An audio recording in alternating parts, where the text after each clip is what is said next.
الرحيم. الحمد لله رب العالمين، والصلاة والسلام على أشرف الأنبياء والمرسلين نبينا محمد وعلى آله وصحبه أجمعين. أما بعد، بدي مبارك نشیس کې من باغ خبري پورا کوو کمی چې منګه په تیر شوي درس کې په منځ کې پاتې کړې او دا خبرو تعلق د سوره فاتحې سره و. دا کوم کتاب چې تاسو ته درکړی شوی دی او د هغې درس به کېږي، نو دغه کتاب کې هم په تفسیر کې اولنی صورت سورة الفاتحه دی. د سورة الفاتحې په باره کې ابتدائی خبرې شوې وي، بعض اهمې خبرې لکه فضیلت د سورة فاتحې او دغه شان د بسم الله متعلق، د اعوذ بالله متعلق، او بیا موږ 3 آیتونه د هغې هم ترجمه شوي او مختصر تفسیر، او نن به انشاءالله د 4 نمبر آیت نه شروع کوو. الله سبحانه وتعالى بدي سورة كوي أعوذ بالله من الشيطان الرجيم. پنانی سم پالا پوری د شیطان رټلی شوینا. بسم الله الرحمن الرحيم. خاص په امداد د نوم د الله شروع کوم چې عام مهربان او خاص رحم کون کې دی. الحمد لله رب العالمین. ټول د کمال صفتونه خاص الله لره دي چې پالون کې د ټول عالم دی. الرحمن الرحیم. عام مهربان او خاص رحم کون کې دی. مالک یوم الدین. اختیار مند ورځې د جزا دی. د 3 آیتونو پورې خبره شوې وه. استعاذې باره کې اعوذ بالله من الشیطان الرجیم د دې وضاحت شوی، او دلته یو یاد دهاني او تنبیه هغه ده چې تیر شوي درس کې بیا درس نه بعد یو ملګري ما ته میسیج وکړو سبقت لساني کله کېږي. لکه ما دا مسله بیان کړه چې الله نه علاوه یو مخلوق پورې پناه نیوه په هغه څه کې چې په هغې صرف الله قادر نو دا شرک دی.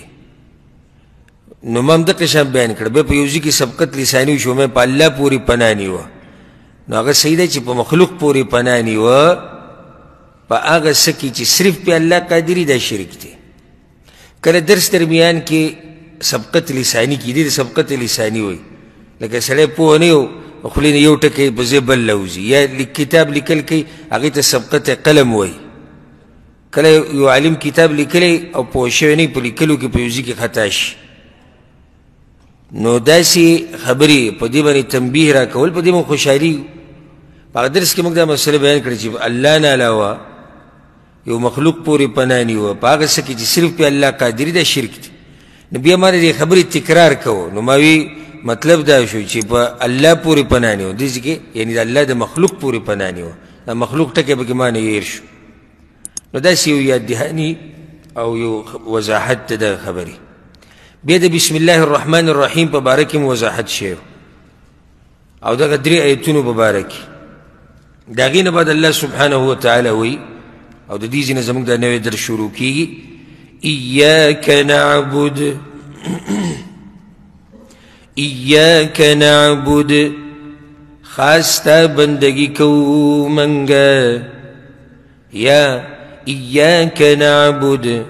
خاص تا لر بندگی کو منگا. و ایاک نستعین. او خاص تا نا مرست غواړو. اولنی فائده دا ځان سره یاده کوي چې توحید په 3 قسمه دی. دا خو معلومه واضحه خبره چې توحید په څو قسمه دی؟ په درې. یو ته ویل کېږي توحید ربوبیت، او د هغې معنی ده چې الله د الله په کارونو کې یوازې ګڼل. د الله کارونه څه دي؟ لکه پیدایش، مرګ راوسته، رزق ورکول، نظام چلول او داسې نور. په دې ټولو کارونو کې الله یوازې ګڼل دي د توحید ربوبیت وایي. دویم دی توحید الوهیت، الله په بندګۍ کې یوازې ګڼل. او دریم دی توحید الاسماء والصفات، د الله دپاره هغه نوم او صفت ثابتول چې الله د خپل ځان دپاره ثابت کړی یا پیغمبر د هغه دپاره په صحیح حدیث کې ثابت کړی. نو دا فایده مې درته بیانوله چې په دې صورت کې دغه درې وړه توحیدونه جمع شوي دي. توحید ربوبیت ته کوم ځای نه ثابتېږي؟ الحمدلله رب العالمین، پالونکی د ټول عالم دی، دې ځای نه توحید ربوبیت ثابت شو. توحید الوهیت ته کوم ځای نه ثابتېږي؟ چې صرف بندگی به د الله کې، ایاک نعبد، او د دې الله د دې نوم نه ثابتېږي الحمدلله الله. الله معنی دا ده چې معبود عبادت کیږي، مألوه اله. توحید الاسماء والصفات، د الله نومونه او صفتونه، الرحمن الرحیم مالک یوم الدین رب العالمین، دا د الله نومونه او صفات دي کنه. نو درې قسمه توحید په دې صورت کې ثابت شوی دی. او د توحید دغه درې اقسام دي. څوک به وایي چاته دي توحید درې اقسام؟ نه، توحید اقسام: توحید ربوبیت، الوهیت، اسماء و صفات. توحید ربوبیت معنی څه ده؟ الله د الله په کارونو کې یوازې ګڼل. توحید الوهیت، بندگی به صرف د الله کېږي. او توحید اسماء و صفات، د الله دپاره هغه نوم او صفت ثابتول چې الله د ځان دپاره ثابت کړی یا پیغمبر په صحیح حدیثونو کې ثابت کړی. او دا درې وړه په دې صورت کې شته. ځکه دا صورت چې کوم ده، ما تېر شوي درس کې دا خبره تاسو ته وکړه چې دا ډېر لوی شان والا صورت دی. یو روایت کې داسې هم راځي چې دا یو صورت ته ټول قرآن نه کافي کېږي او ټول قرآن د دې یو صورت نه کافي کېږي. هغه څنګه داسې لکه اوس یو سړی په مانځه کې ودرېدو، سبحانک اللهم یې ووایي او بیا په سبحانک اللهم پسې شروع وکړه د سورة البقرې نه، الف لام میم ذلک الکتاب، او د سورة ناس پورې ټول قرآن ووایي. د دې حرکات وشو؟ نه دی شوی. یو سړی دی صرف سوره فاتحه یې ووایي او بل سورت یې پسې ونه وي، رکات یې وشو. دا معنی لري چې ټول قرآن د دې سورت ځای نشي نیوی او دا سورت د ټول قرآن ځای نیسي. نو دا ډېر عظیم الشان سورت دی سورة الفاتحه. په دې کې ټول توحید الله ذکر کړی. او ګوره دا فایده، الله د قرآن ابتدا د توحید نه کړې ده. نو دې نه موږ ته دا درس میلاویږي، الله دا خبره موږ ته ښیي چې تاسو به هم د هر څه کې عقیده مخکې کوئ. لکه بعض ملګري داسې دي، هغوی چې کله دعوت کوي یا تبلیغ کوي نو شروع د مانځه نه کوي، یا شروع د زکات نه، یا شروع د جهاد نه، یا شروع د ذکر او اذکار نه. نو دا غلطي ده. وجه دا ده چې تا ترې دې سړي د عقیدې پته نشته. دا سړی که شپېته کاله الله ته ولاړ او منځونه کوي او عقیدې د توحید نه وي نو الله ته د عمل نه قبلوي. دا سړی که ډېر زکاتونه ورکړي او دې عقیده کې شرک یې الله یې ترې نه قبلوي. دا سړی که ډېر جهادونه کوي او اذکار وي نو بنیاد دا دی شروع به د څه نه کوي؟ شروع به د توحید نه کوي. پیغمبر صلی الله علیه وسلم معاذ بن جبل او ابو موسی الاشعری رضی الله عنهما دا دواړه د خپل ژوند په اخرنۍ برخه کې لېږلي وو یمن ته د دعوت دپاره. یوې علاقې ته ابو موسی اشعري لېږلی او بلې علاقې ته معاذ بن جبل. او سبحان الله دا د پیغمبر صلی الله علیه وسلم د ژوند اخرنۍ ورځې وي. نو کله چې پیغمبر صلی الله علیه وسلم معاذ بن جبل رخصت کو نو بهر ته ورسره ووتو او هغه په دې سورلۍ باندې ناست. نو پیغمبر صلی الله علیه وسلم ورته معاذه ته کیدای شي چې بیا راشي او زما په قبر باندې تیر شي، کیدای شي ته بیا راشي او زه نه یم. دې په اورېدو سره معاذ بن جبل رضی الله عنه په ژړا شو، د سورلۍ نه بیا راکوشو. پیغمبر صلی الله علیه وسلم یې جوخ ونیو. نو پیغمبر صلی الله علیه وسلم ورته کیدای شي ته راشي زما په قبر تیر شي او دغه شان وشوه. معاذ بن جبل راغی خو د پیغمبر صلی الله علیه وسلم په قبر باندې بیا راتیر شو.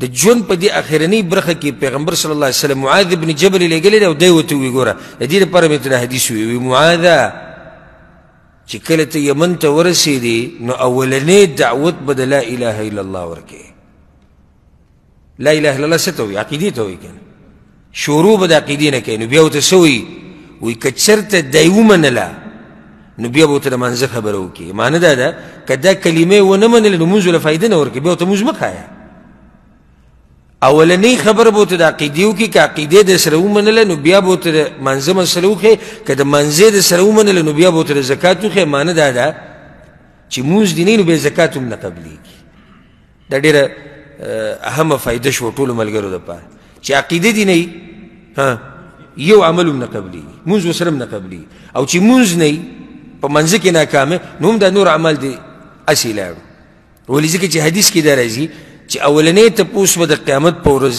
د الله په حقونو کې د څه په باره کې کېږي د منځه په باره کې نو پیغمبر صلی الله علیه وسلم وایي که په دې کې کامیاب شوي نو مخکې کامیاب وي او که دې کې ناکامه شوي مخکې ناکامه نو اوس یو سړی دی ډېر عبادتونه یې کړي د مونځ یې نه دی کړی او دی په منځه کې ناکامه شو مخکې هم ناکامه شو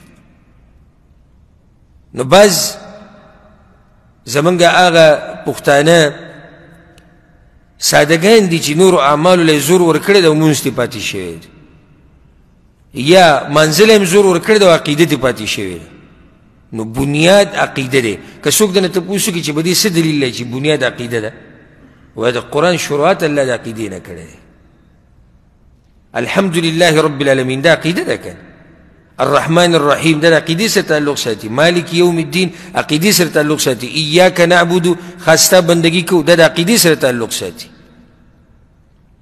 نو دا بله فایده مخې ته راغله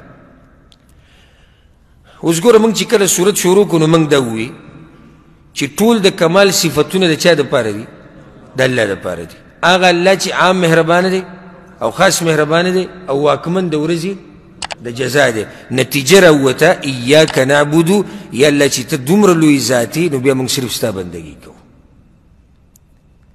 قرآن کې د آیتونه چې کوم راغلي دي دا ګوره داسې بې ربطه نه دي ګورې دا آیتونه یو بل سره تړلی شوي دي اوس که څوک دا ووایي چې د درې آیتونو پسې د عبادت مسله ولې راغله نو هغه دا ده یا الله وایي ته خو ډېر لوی ذات یې ټول د کمال صفتونه ستا دي او ته د ورځې د آخرت واکمنې نو چې دا هر څه ستا دي نو یا الله بیا موږ بندګي هم صرف ستا کوو بس ایاک نعبدو خاص ستا بندګي کوو یا الله موږ عبادت څه ته وایي مختصر یعنی خاص ستا عبادت کوو عبادت دې ته وایي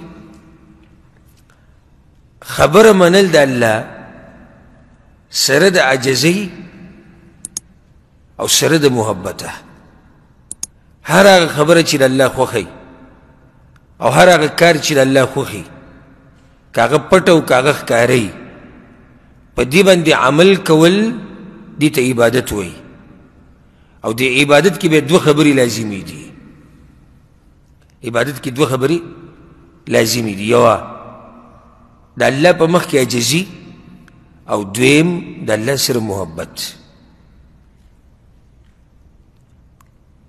دا خوندوره خبره ډیره د الله سره محبت او الله ته عجزي په عبادت اصل د عبادت بنیاد هم دا دی الله ته عجزي موږ د عبادتونه ولې کوو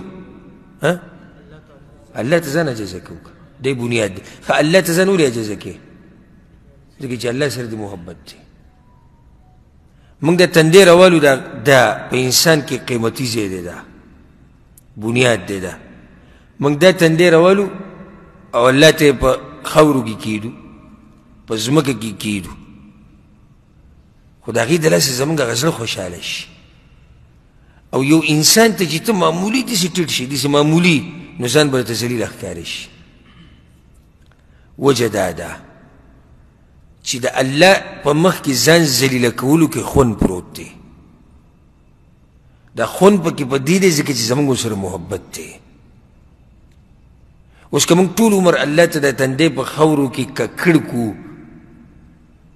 نو زړه به زموږ موړ شي نه مړېږي زړه وایي چې نور مې وکړی نور مې وکړی نور مې وکړی ولې ځکه چې الله ته چې یو سړی ځان عجزه کوي الله یې عزتمن کوي الله یې اوچتوي او د انسان په مخ کې چې د ځان ذلیله کو نو ذلیله به شي ځکه دا د خالق حق دی چې د هغه په مخ کې به ځان عاجزه کړې او د هغه په مخ کې به ځان ذلیله کړې هغه څه چې د الله حق دی هغه به مخلوق له نه ورکړې مخلوق سره عاجزي بل شان ده مخلوق سره عاجزي څه ده ښکلي اخلاق ساتل نرم اخلاق ساتل د هغوی قدر کول د هغوی احترام کول د مخلوق په باب کې بیا دا عاجزي ده خو داسې عاجزي چې سړی ځان ذلیله کوي دا عاجزي صرف حق د چا دی دا بیا د الله دی الله ته ګوره موږ رکوع ولګوو د معمولي خبره د ملا ټیټه شي پوره ملا موږ ټیټه کړو بیا سجده ولګوو جړاګانې دا لاس نیوه مخلوق ته به چېرته لاس داسې ونیسي که څوک دې مړ کړي هم لاس نه نیسي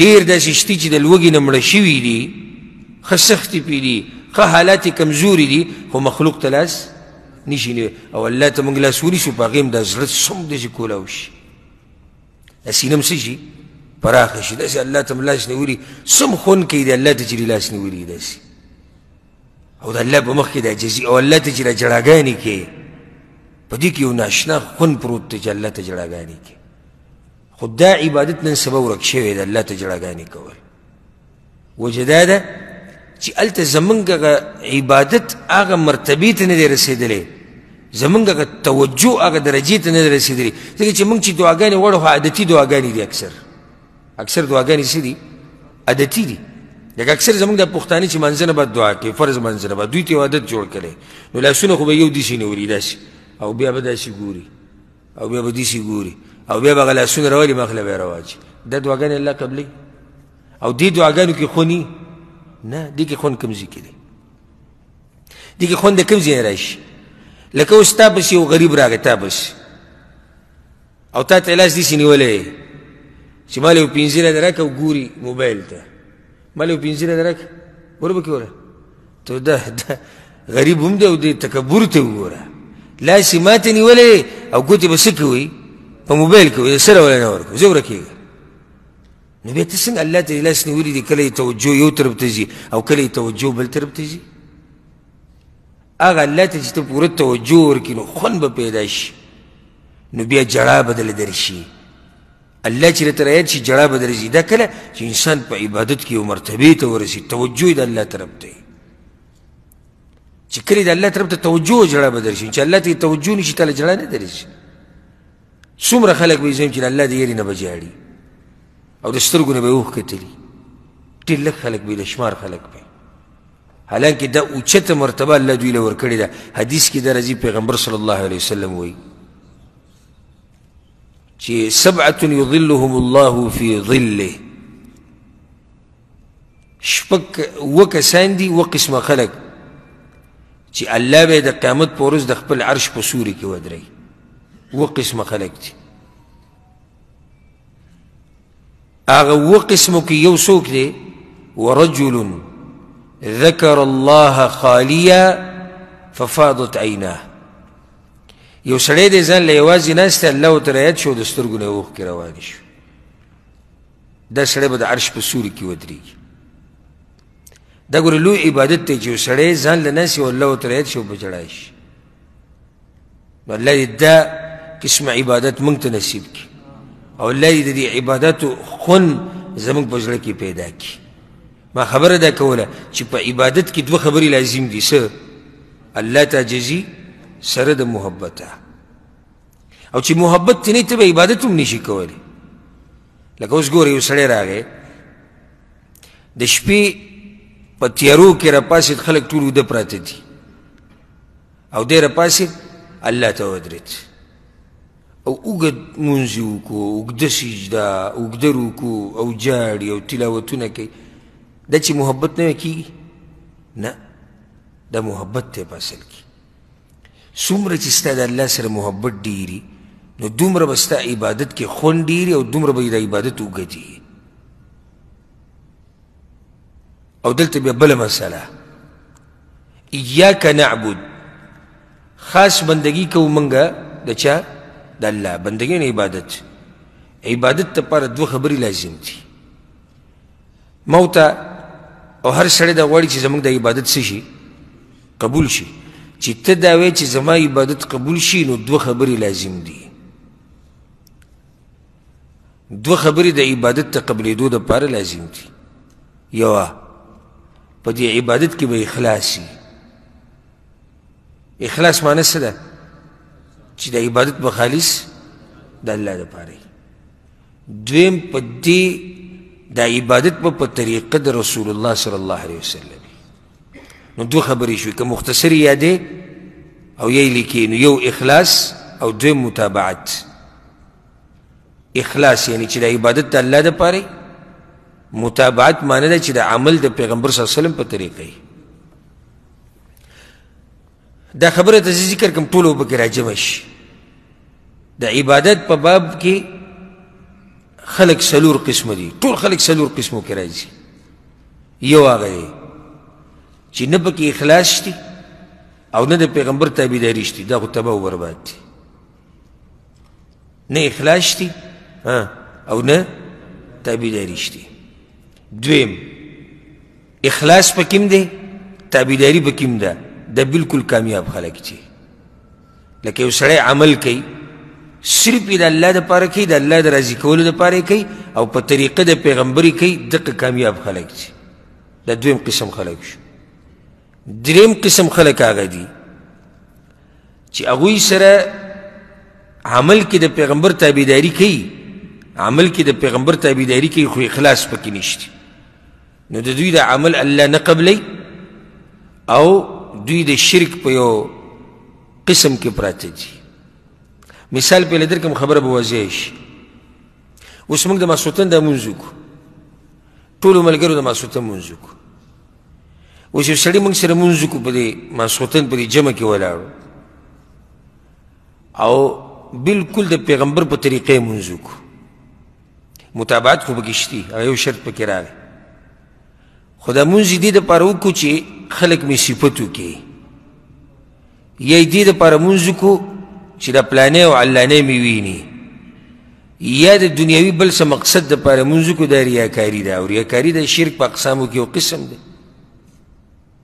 نو د ده اعمال او هر څه لړو برباد شو. یو حدیث کې دا راځي الله وایي چې زه بیزاره یم د هغه عمل نه چې څوک یې وکړي او ما سره پکې شریک پیدا کړي. الله دغه عمل نه غواړي، الله هغه عمل خوښوي چې صرف د هغه دپاره بس. نو دا دریم قسم خلک شو. څلورم قسم خلک هغه دي چې عمل کې اخلاص شتي خو د پیغمبر تابعداري نشتي، نو دې ته بدعت وایي، دا عمل مردود دی.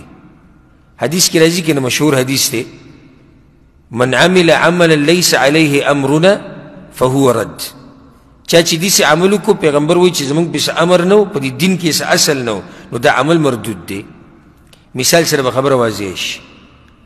یو سړی دی د ماسخوتن لمونځ یې 5 رکعاته وکړو د الله دپاره خالص، سم خیال دی؟ نه قبلېږي. ولې؟ ځکه چې د پیغمبر تابعداري نشته.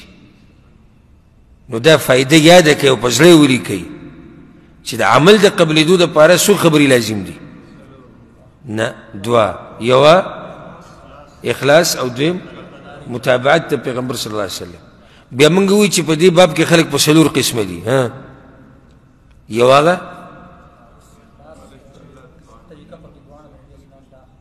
هغه چې اخلاص او متابعت دواړه پکې نشته، دا خو بالکل تباه دي. دویم دواړه پکې شتي، دا بالکل کامیاب خلک دي. دریم اخلاص پکې نشتي، تابعداري پکې شتي، د عملو الله نه قبلې. څلورم اخلاص پکې شتي، تابعداري نشتي، دا بدعت دی، د عملو الله نه قبلې. دا کومې خبرې چې تاسو ته بیانوم دا بنیادي نقاط دي چې دا خبرې دې یادې کړې، ډېرې مسلې به ته اسانې شي. ته بیا به څنګه معلومې چې دا عمل به د الله په نس قابل قبولي او که نه وي، نو دې خبرو کې به یې سوچ کوه. دا کومې چې ته ما وکړې، ایاک نعبد و ایاک نستعین، خالص تا بندگی کوو یا الله. ځکه اول وي ایاکا، ستا بندگی کوو موږ، داسې ونه وي بندگی ستا کوو. ولې داسې دا ایاک را مخکې کوو؟ دې دپاره چې یا الله صرف ستا بندگی کوو، ستا نه علاوه د بل چا بندگی نه کوو. د دې دپاره ایاک را مخکې کوو.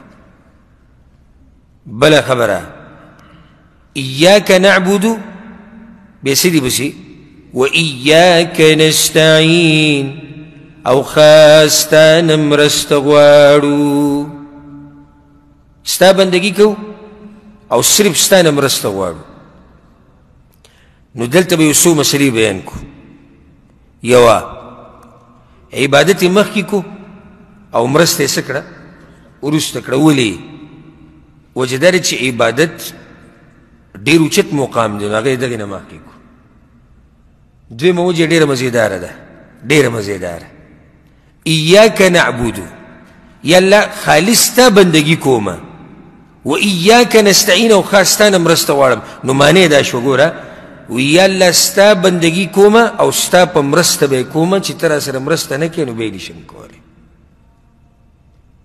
په دې قرآن چې ځان پوه کړو که نه زه ته د کعبې په رب قسم خورم و رب الکعبه په دې قرآن کې دومره خوند پروت دی دومره خوند خو موږ پرې پوهېږو نو مشکل دا دی که نه لکه اوس صرف دا خبره څومره د انسان دی د زړه سره باغ باغ شي یا الله موږ ستا بندګي کوو و ایاک نستعین خاص تا نه مرسته غواړو معنی څه یا الله ستا بندګي کوو خو ستا په مرسته به یې کوو چې تا مرسته نه یې کړي نو موږ بندګي نشو کولی بعض علما دا وجه ذکر کوي و عبادت یې مخکې کوو مرسته یې وروسته کړی دې دپاره چې په انسان کې عجب رانی شي تکبر پکې رانی شي څنګه پکې تکبر رانی شي عبادت موږ کوو د چا په مرسته یې کوو د الله په مرسته نو چې تا کې عجب رانی شي تکبر د پکې رانی شي چې زړه کې دې دا وي چې دا عبادت چې ما وکړو نو دا محض د الله توفیق و چې ما له توفیق راکړو چېرته به ګوره خپل عمل ثباتي نه او چېرته به خپله سینه نه ټپی چې زه بعض وایي زه دا عبادت کوم ما دومره تلاوتونه وکړو ما دومره منځونه وکړو نه نه داسې به نه کې صرف په دا ټکې به خوله ساتي چې دا څه چې وکړو دا توفیق چا را کړو الله را کړو وما توفیقی الا بالله توفیق چې د عبادت ملوي دا موږ ته الله را کوي اوس دا دلته چې دا کم ملګري ناست دي او کم ملګري چې دا بیان اوري یا څوک چې ګوري هسې په دنیا کې خو په اربونو کربونو خلک دي په دې دومره خلکو کې چې الله دا باز راولي خپل کور ته کینې قرآن یادوي یا درس نو دا د الله توفیق نه دی توفیق دی که نه ستاسو په شان انسانان دا ټیم ښه فارغه دي خو هغوی درس نشي راتلی درس پرېږده جومات ته منزل نشي راتلی او چې ته رالې دلته کېناستې او دا خبرې اورې او دا یې زده کې نو د الله شکر ادا کړه چې الله تعالی توفیق درکو یو سړی راولګېدو قرآن تلاوت کوي الله طاقت ورکو یو سړی راولګېدو علم خورئ الله وله طاقت ورکو یو سړی راولګېدو علم یې زده کوي الله وله طاقت ورکو یو سړی راولګېدو مال خپل لګوي د الله په لار کې الله وله طاقت ورکو یو سړی راولګېدو زکات یې ورکو الله وله طاقت ورکو یو سړی الله ډېر یادوي الله وله طاقت ورکړی دی نو اللهم لك الحمد د الله چې څومره حمد او ثنا ووایو کومه ده چې موږ له دا طاقت راکړو د دین د زده کولو او د دیندارۍ کولو او الله دې دا نعمت په موږ باندې د مرګه پورې برقرار ساتي تاسو سوچ وکئ ګوره چې یو سړي ته 3 قدمه کې جومات یو 15 قدمه کې او دی د جومات ته نشي تللی خو پوه شي چې الله وله طاقت ته ورکوي که نه او یو سړی کیلومیټر د جومات نه لرې ده روان دی 15 وخته منزله خو دا طاقت وله الله ورکړی که نه بل هم د ده په شان انسان دی هغه بل هم د ده په شان انسان دی نو موږ چې څومره عبادتونه کوو ټول د چا په مرسته د الله په مرسته هسې پیغمبر صلی الله علیه وسلم د الله چې څنګه عبادت کړی دی چا کړی نه دی کړی که نه 30 کاله 14 کاله په مکه کې او 10 کاله په مدینه کې دې پیغمبر صلی الله علیه وسلم چې څومره محنت کړی دی د دې دین دپاره او څومره قرباني ورکړې او څومره سختې تېرې کړې موږ د سیرت هغه درسونه بیانوو تاسو اورېدلي انسان ورته حیران شي او دې پیغمبر ته الله وایي په سورة المدثر کې ولا تمنو تستكثر ای پیغمبر وایي دا خپل عمل به ډېر نه ګڼې ورئ زه یم چې الله پیغمبر ته خپل عمل به ډېر نه ګڼې نو موږ به خپل عمل څه وکړو پیغمبر ته الله وایي ښه پیغمبر وایي عمل به ډېر نه ګڼې نو چې پیغمبر خپل عمل ډېر نشي ګڼلی ما او تا به خپل عمل ته په کوم نظر وګورو همیشه ګورې یو څو خبرې یادې ساته یو چې عبادت وکړي نو د الله شکر ادا کوو چې الله دله طاقت درکو. دویم د دې بیا نسبت دې ته کوو چې دا د الله توفیق و. دریم د عمل معمولی ګڼه. د دې څه فایده دی چې عمل معمولی ګڼې؟ نه عاجزي خو پکې راځي، صحیح ده، خو دې نه ښکلی جواب کیدی شي. بارک الله فیک وزادک الله علما. چې زه اوس لکه اوس زه را درس کوم، زه خپل مثال تاسو درکړم. زه را درس کوم نو دا اوس څه په یعنې 50 منټه ما درس وکړو، دا راشي یو بل ځای کې ورسره مې شروع کړه. عمل مې کم وګڼو نو د بل سوچ مې شروع کړو، بیا به هغه هم کم وګڼم د بل به سوچ شروع کړم. خو چې زه دا ووایم او سینه وټپوم، زه دین ښیم خلکو ته، زه درس کوم پلاني ځای کې، دا خو ډېر لوی عمل دی، نو یو څو ورځې بعد به د دې شته نه هم خلاص شم. ځکه زما تاسو ته د زړه نه نصیحت دی او زړه ته یې کوز کوي چې خپل عمل به چېرته ډېر نه ګڼي. همیشه به خپل عمل ته په دې نظر ګوري چې زما عمل څه دی؟ معمولی دی، کم دی. ګور لږ عمل چې خالص وي د الله دپاره او ته ورته هم په دقه نظر ګوري چې کمزوری دی، هغه د الله دپاره ډېر زیات دی. لکه تاسو ته یو مثال پیش کړم. پیغمبر صلی الله علیه وسلم چې کله د تبوک غزا لته نو په مسلمانانو باندې ډېره زیاته سخته وه، ډېره زیاته سخته وه. عام اعلان پیغمبر صلی الله علیه وسلم وکړو، عام وی موږ سره مرسته وکړئ، که د چا سره مال وي، که د چا سره هر څه یې موږ له راوړئ. نو په مسجد نبوي کې د کجورو ډېرې، د نورو خوراکونو ډېرې، او څوک سورلۍ راولي، څوک څه راولي، دا ټول جدا جدا پراته وو او ډېره سخته وه په دغه کې په مسلمانانو باندې. یو موسم هم ګرم و، بل تبوک لرې و او غریبي هم وه. پیغمبر صلی الله علیه وسلم ویلي وي څوک به دا لښکر تیار کړي او الله به له جنت ورکړي. عثمان بن عفان پاسې وی رسول الله زه به یې تیار کړم. بیا دویم پیر، بیا دریم پیر. نو هغه سره خو مال و، کولی یې شوه، دا لښکر یې تیارولی شو، خو د غریبانانو صحابه کرامو څه حال و؟ پیغمبر صلی الله علیه وسلم دا صحابه کرامو داسې ودرولي وو او هر صحابي راته چې څه ورسره وو هغه هغه ډیري ته اچول. په دې صحابه کرامو کې یو صحابي راغی ابو عقیل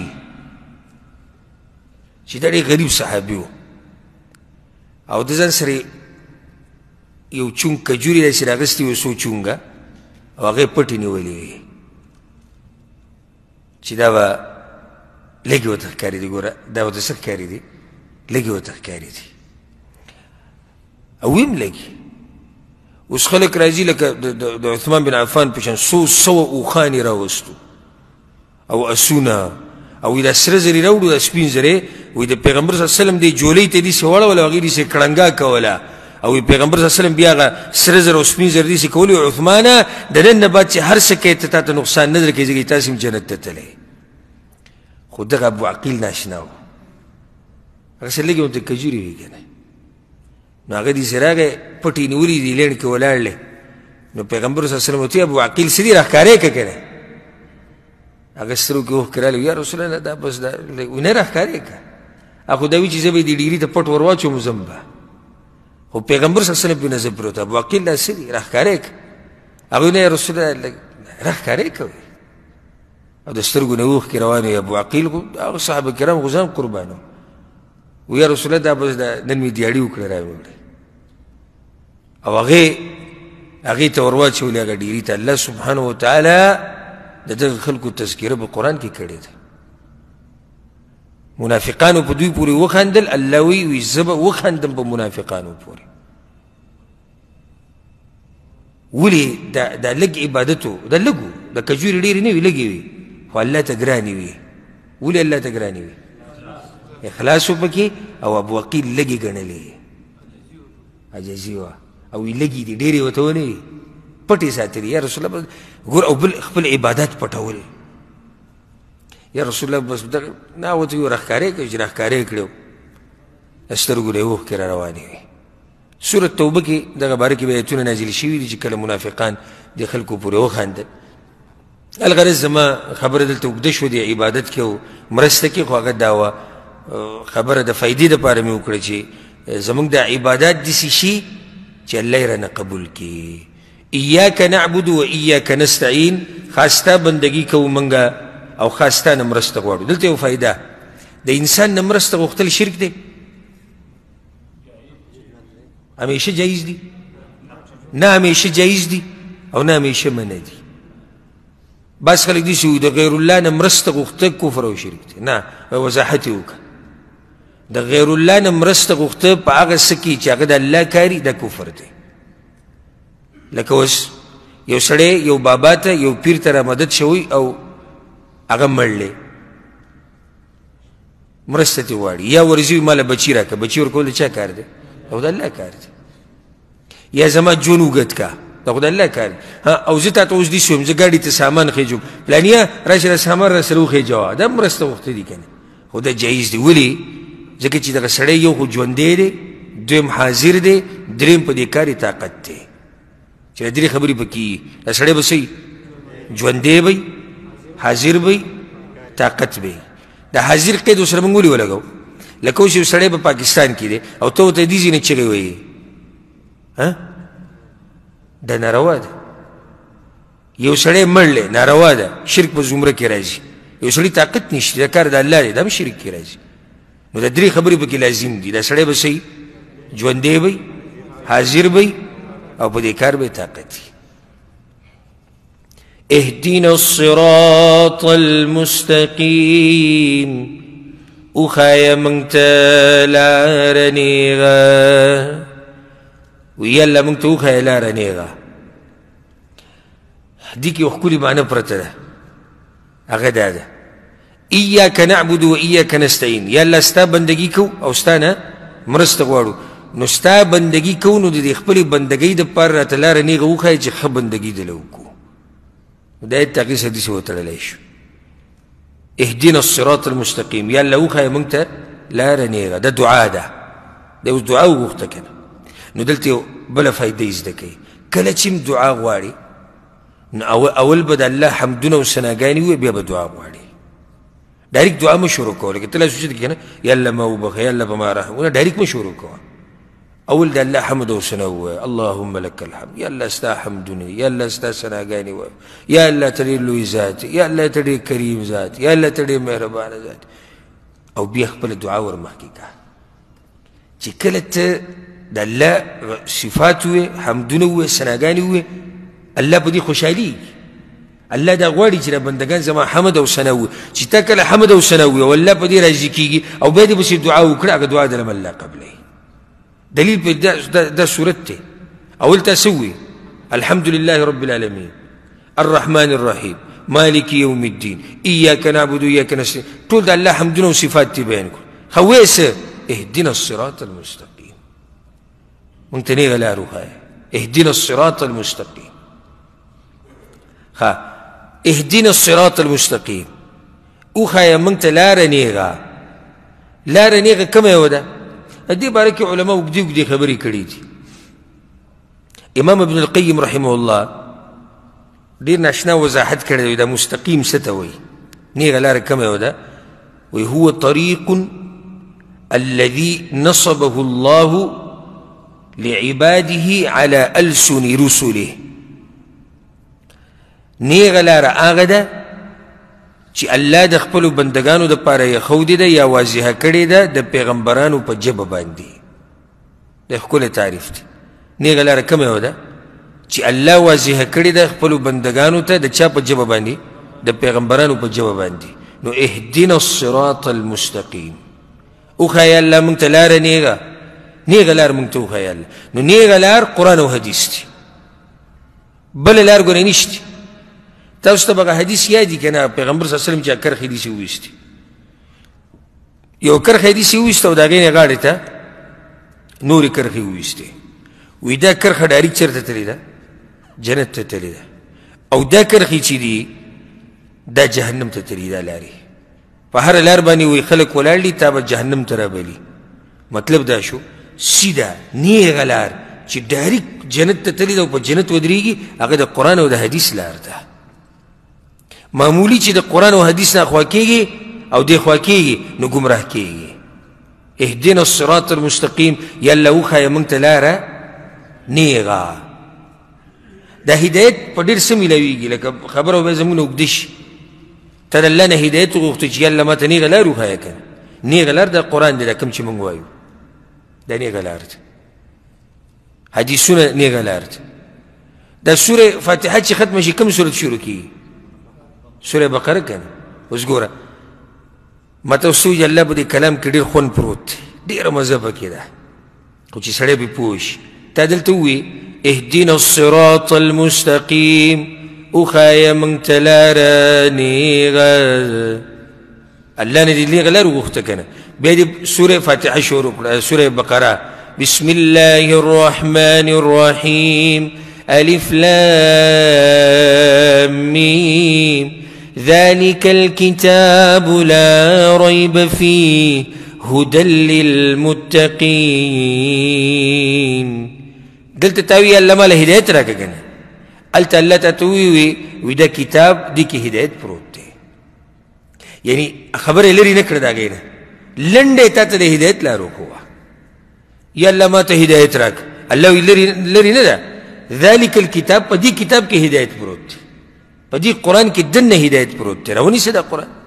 چا چې دا قرآن نیولی دی الله ته هدایت نصیب کړی. چا چې د پیغمبر حدیثونه راغستي دي عملي کړي دي او سینې پورې جوخ کړي دي الله ورته هدایت کړی. نو که تاسو هدایت غواړئ نو بیا قرآن او حدیث مضبوط راونیسئ او الله دې موږ ټولو ته هدایت نصیب کړي. دا زموږ د بعض پښتانه چې ته ورته کله ووایي الله یې تا ته هدایت وکړي وایي الله دې تا ته وکړي په دې خفه کېږي. حالانکې ګوره دا سوره فاتحه دا به پیغمبر صلی الله علیه وسلم وي په منځ کې که نه به وي نو ګوره هغه هم هدایت ته محتاج بلکې یو حدیث کې دا راځي پیغمبر صلی الله علیه وسلم به دا دعا غوښته اللهم انی اسألک الهدى والتقى یا الله زه تا نه هدایت غواړم. دا پیغمبر به وي زه تا نه هدایت غواړم. نو موږ ټول هدایت ته څه یو محتاج یو. موږ ټول هدایت ته محتاج یو. نو چې څوک درته ووایي چې الله یې تعالی هدایت درکړي وایي امین الله دې راکړي. چې یو سړي ته هدایت نصیب شو نو نور دې څه غواړي بیا؟ هدایت خو هغه اوچت نعمت دی چې الله هدایت څه معنی ده چې الله ستا مخه جنت ته کړي. نو موږ کې کوم سړی دې خبرې ته نه دی محتاج. هر یو محتاج هر یو دې ته محتاج دی چې الله زموږ مخه څه ته کړي جنت ته کړي او موږ له توفیق راکړي چې قرآن او حدیث باندې عمل وکړو. ښه دا لار کومه یو ده اهدنا الصراط المستقیم. لار د چا ده؟ صراط الذین انعمت علیهم لار د هغه کسانو چې نعمت کړی دی تا په هغوی باندې. دلته دا خبره یاده که داسې لار به نه رانیسي چې ستا پې مشران نه وي. داسې لار به نه رانیسي چې څوک پې نه وي مشران نه وي. تا ووایي الله ما نیغې لارې ته راوړه که نو په نیغه لار باندې مخکې مشران تېر شوي دي. انعمت علیهم یا الله تا پې انعام کړی د هغوی په لار مې روان که. انعمت علیهم انعام الله په چا باندې کړی دی؟ سورة النساء کې شتي که نه ومن یطع الله ورسوله چا چې الله او د الله د پیغمبر تابعداري وکړه فاولئک مع الذین انعم الله علیهم من النبيين والصديقين والشهداء والصالحين. توي يلا مدعا خلقو پلار روان که چی تا پیسه کڑے دے انعام دی پی کڑے خاص نعمتون دی ور کڑی. اگر سوک دی چی اللہ پی انعام کڑے دے نبیین پیغمبران صدیقین رشتینی خلق شهدا شهیدان صالحین نیکان خلق نو توي يلا مد دوی پلار روان کا. نو مطلب دی چې په دې لار باندې ستا مشران شتي که نشتي نو نوي مسلې به نه راوباسي چې ستا مشران پي پیغمبر صلی الله علیه وسلم انعمت علیهم کې ټول اول پیغمبر صلی الله علیه وسلم دی بیا نور پیغمبران صحابه کرام دا ټول په دغه لار تللي نو دې کې بله فایده. اکثر ملګري چې الله ته د حق نصیب کې ګنده یریږي او زه یوازې یم څه یم یوازې یم زه په کلي کې څه کوم معاشره ماته غلطه ده او څوک راته وابي وایي او څوک راته بېدینه وایي او مور پلار را سره دشمني کوي او مور پلار مې نه پرېږدي او زه څه وکړمه زه په دې لار یوازې نه یې څنګه یوازې نه یې دې ځینې ته ثابتوم چې یوازې نه اهدنا الصراط المستقیم یا الله ماته وښیه نیغه لار یاره دا نیغه لار خو صحیح ده خو زه به یوازې یم نه یوازې نه صراط الذین انعمت علیهم لار دا خلکو چې الله په انعام کړی دی ستا نه مخکې په دې لار تللي دي نو ته یوازې نه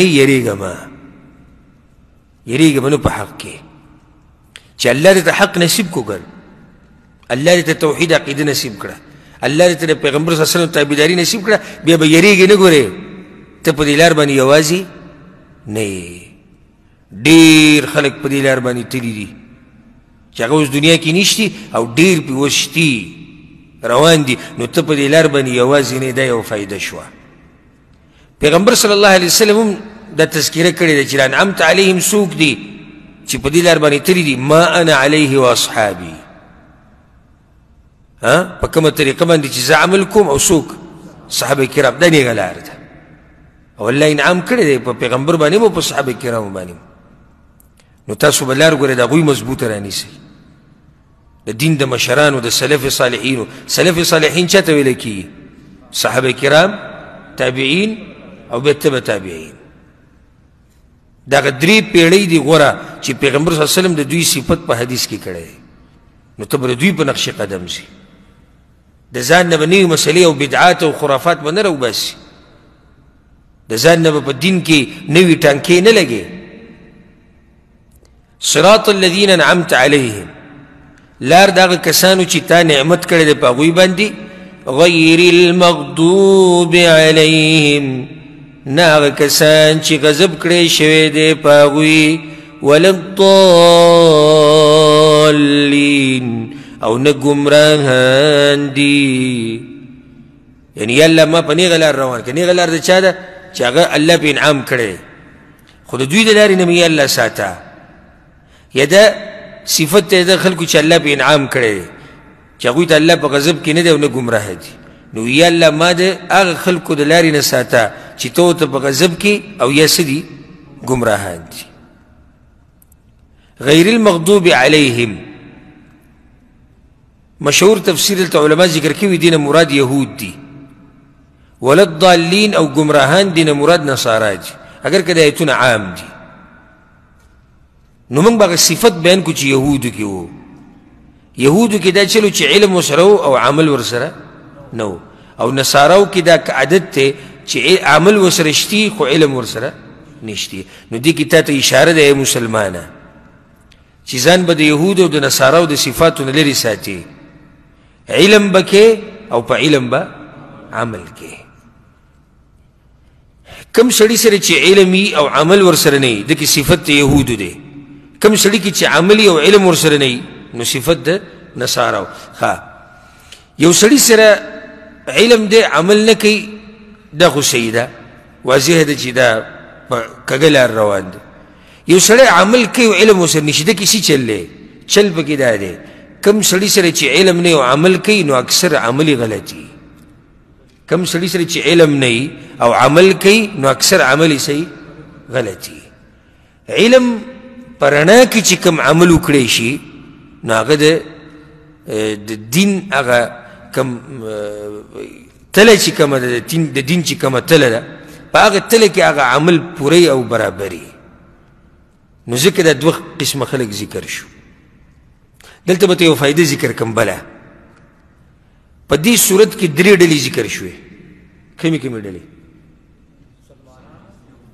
انعمت علیهم چې الله په انعام کړی مغضوب علیهم چې علم ورسره شتي عمل نشتی ضالین گمراهان چې عمل ورسره شتي علم نشتی سوال یو سړي زړه کې دا سوال لاغی ولې الله دا درې قسمه خلک ذکر کړو نو جواب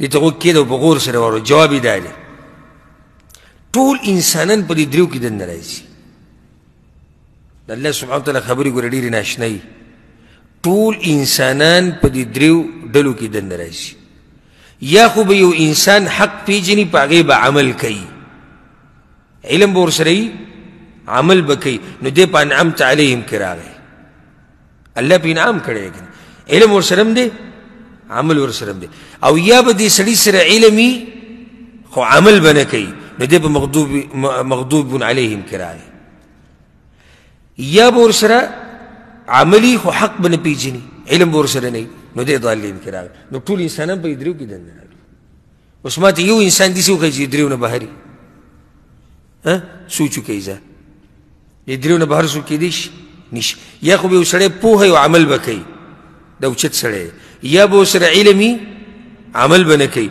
او یا به ورسره عملي خو علم به نه وي نو ځکه الله دا درې قسمه خلک په دې ځای کې خاص ذکر کړو د دې صورت په آخره کې آمین ویلی کېږي آمین د دې آمین مطلب دا دی چې یا الله دا دعا قبوله که یو حدیث کې داسې راځي چې دا آمین د دعا مهر دی کله چې ته څه لیټر ولیکې په آخره کې ورله مهر راواچې نو خبره دې څه کړه یقیني دې کړه دغه شان چې کله تا دا دعا د الله نه وغوښته نو مهر دې ورله په آمین سره راواچو نو خبره دې یقیني کړه چې یا الله زما دا دعا قبوله که او مستحب طریقه دا ده سنت طریقه دا ده کم منځه کې چې ته ولاړې سري مونځي نو سري کې خو به سوره فاتحه ته په ارام پټه به وې نو پای کې به امین هم په پټه او جهري مونځونو کې کم کې چې تلاوت امام په زوره کوي نو په هغې کې به امین په زوره وي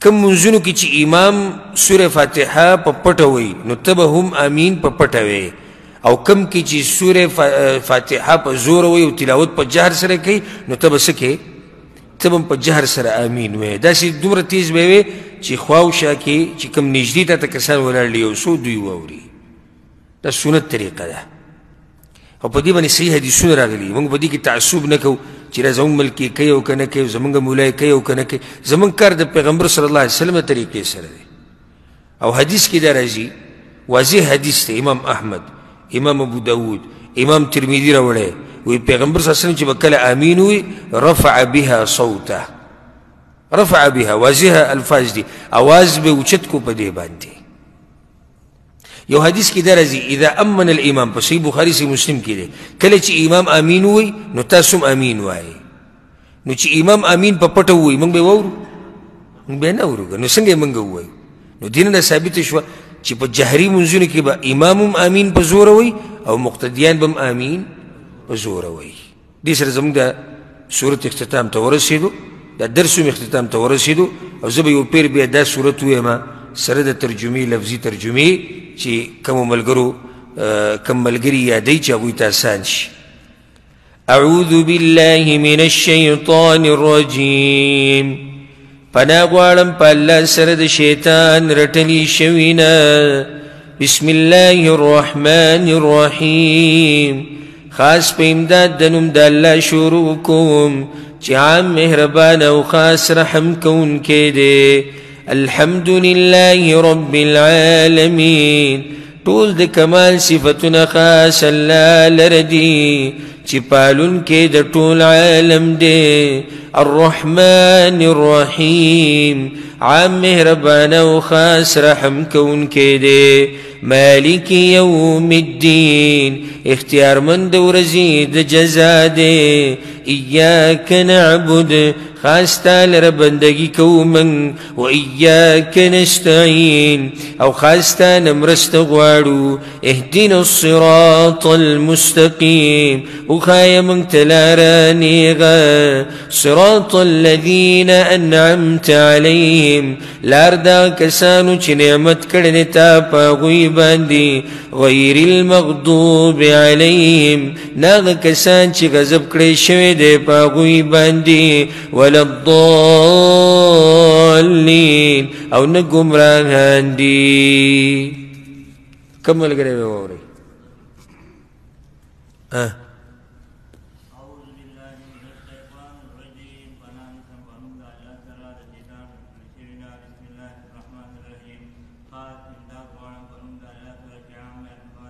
خاص شروع کوم په نوم د الله سره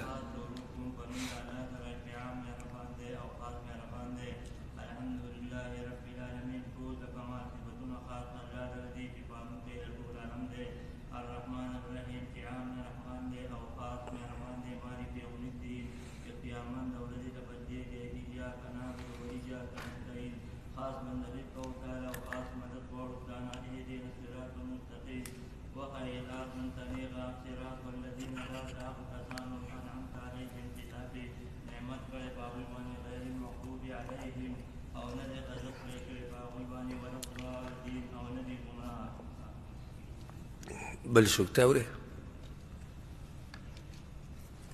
أعوذ بالله من الشيطان الرجيم أنا غارم ونند الله صلاة الشيطان رجل شوينا بسم الله الرحمن الرحيم شروكم ونند الله صلاة عام مهربان دي أو خاص مهربان دي الحمد لله رب العالمين